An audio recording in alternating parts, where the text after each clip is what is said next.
Hello सखींनो, कसे आहात? थंडीच्या सीझनमध्ये आपण नेहमीच मेथीचे लाडू, डिंकाचे लाडू बनवतो. बऱ्याच जणांना मेथीचे लाडू हे आवडत पण नाहीत, कारण ते कडवट लागतात. मेथी ही कडवट असल्यामुळे मेथीची पावडर कधीच भाजायची नसते. त्यासाठी आपल्याला इथे काय करायचं आहे, तर आपल्याला ही तुपात भिजवून ठेवायची आहे. इथे आपण आपली ही मेथी तूप वरपर्यंत येईल अशी भिजवून ठेवायची आहे.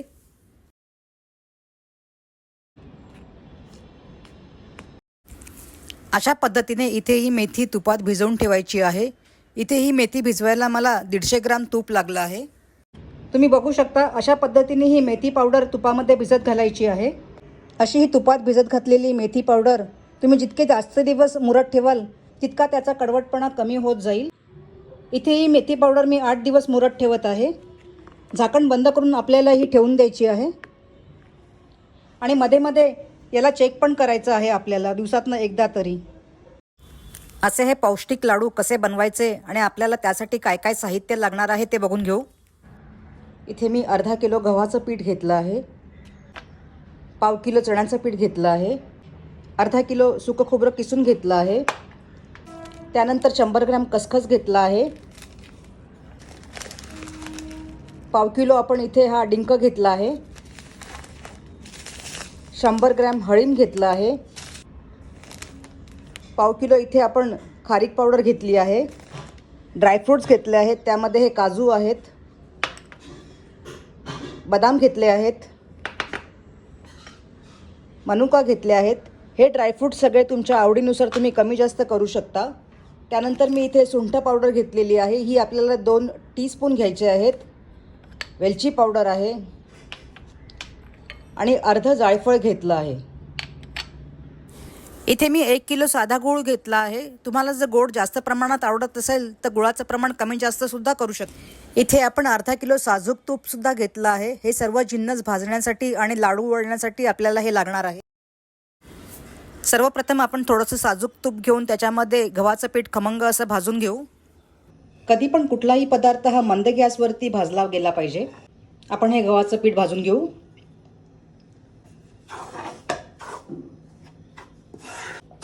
तुम्ही बघू शकता, आपलं हे गव्हाचं पीठ व्यवस्थित खमंग असं भाजून झालेलं आहे. आता आपण ह्याला परातीत काढून घेऊ.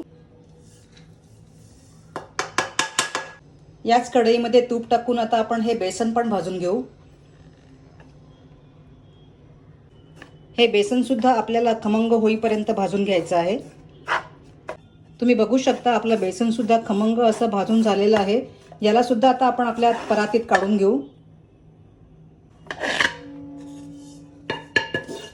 याच कढईमध्ये आता खारीक पावडर सुद्धा भाजून घेऊ. खारीक पावडरला जास्त भाजायची गरज नाही आहे. साधारणचं गरम झालं की याला आपण काढून घेऊ. आपली खारीक पावडर सुद्धा व्यवस्थित भाजून झाली आहे. याच परातीत आपण ह्याला पण काढून घेऊ. आता ह्याच्यामध्ये हळीम भाजून घेऊ.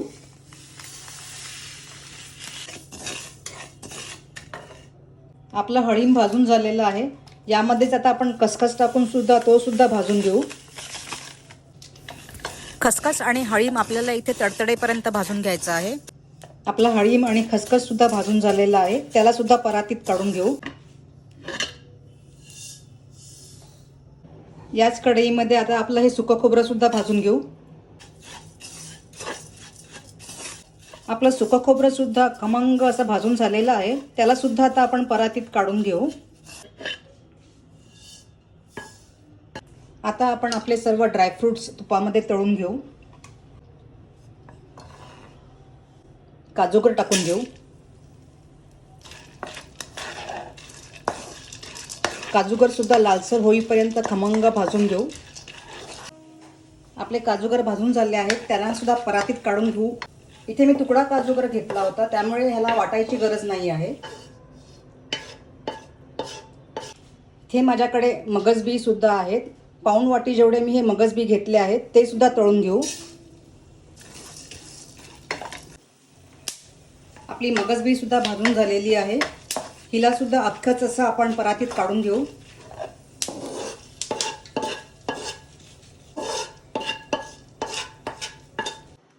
बदाम मात्र इथे मिक्सरमध्ये मी दरदरे असे वाटून घेतले आहेत, त्यांना सुद्धा तुपामध्ये तळून घेऊ. आपले बदाम सुद्धा व्यवस्थित भाजून झालेले आहेत, त्यांना सुद्धा परातीत काढून घेऊ.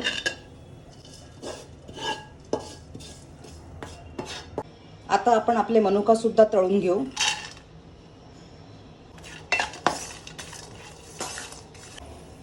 आपले मनुका सुद्धा तळून झाले आहेत, त्यांना सुद्धा आता आपण परातीत काढून घेऊ. सगळ्यात शेवटी आपला हा डिंक थोडा थोडा तुपामध्ये टाकून व्यवस्थित फुलवून घ्यायचा आहे.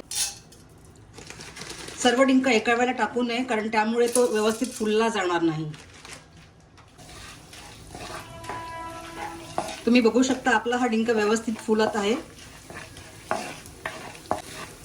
अशाच पद्धतीने आपल्याला आपला हा सगळा डिंक फुलवून घ्यायचा आहे आणि त्यानंतर त्याला मिक्सरमधनं काढायचा आहे. थोडा थोडा करून आपल्याला हा प्लेटमध्ये काढून घ्यायचा आहे.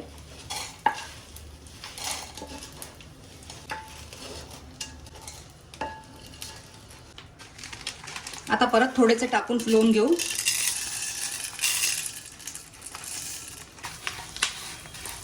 बघू शकता व्यवस्थित असं आपली सेकंड बॅच पण फुलली आहे. हे सुद्धा आपण याच्यामध्ये ताटामध्ये काढून घेऊ.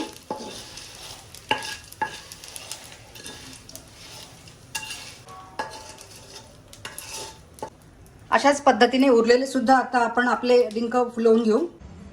आता आपला हा तळलेला डिंक आपण मिक्सरमधनं काढून घेऊ.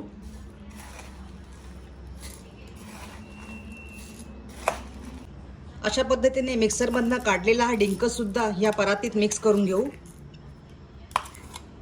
आणि बाकीचा उरलेला डिंक सुद्धा असाच आपण वाटून घेऊ. यामध्ये आता आपण 2 टीस्पून सुंठ पावडर पण टाकून घेऊ. त्याचबरोबर 1 टीस्पून आपण इथे वेलची पावडर सुद्धा टाकून घेऊ आणि यामध्ये आता अर्ध जायफळ किसून घेऊ. सगळ्यात शेवटी आपण इथे जी मेथीची पावडर 8 दिवसासाठी तुपात भिजत घातली होती ती सुद्धा मिक्स करून घेऊ.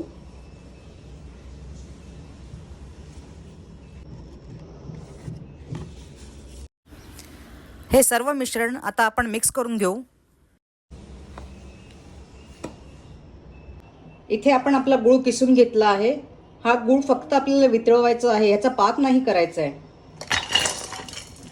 यामध्ये आपण थोडं तूप टाकून घेऊ. आपला हा गूळ व्यवस्थित वितळला आहे. आता ह्याला मिश्रणामध्ये टाकून घेऊ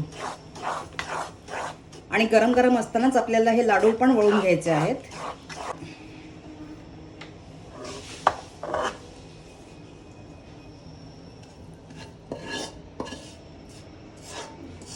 आपलं हे मिश्रण व्यवस्थित मिक्स करून घेऊ.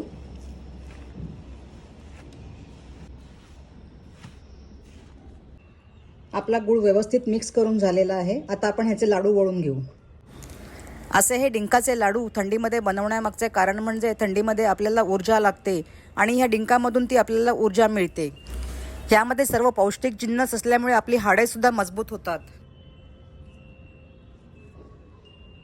तुम्ही बघू शकता आपला लाडू किती सुंदर वळला आहे तो. अशाच पद्धतीने आपण आपले बाकीचे लाडू सुद्धा वळून घेऊ. असे आपले हे पौष्टिक लाडू रेडी झाले आहेत. असे हे लाडू तुम्ही या थंडीत नक्कीच करून पहा. तुम्हाला माझ्या अशा या नवनवीन रेसिपीज जर आवडत असतील तर माझ्या रेसिपीना नक्की लाईक करा, शेअर करा आणि माझ्या चॅनलला सबस्क्राईब सुद्धा करा.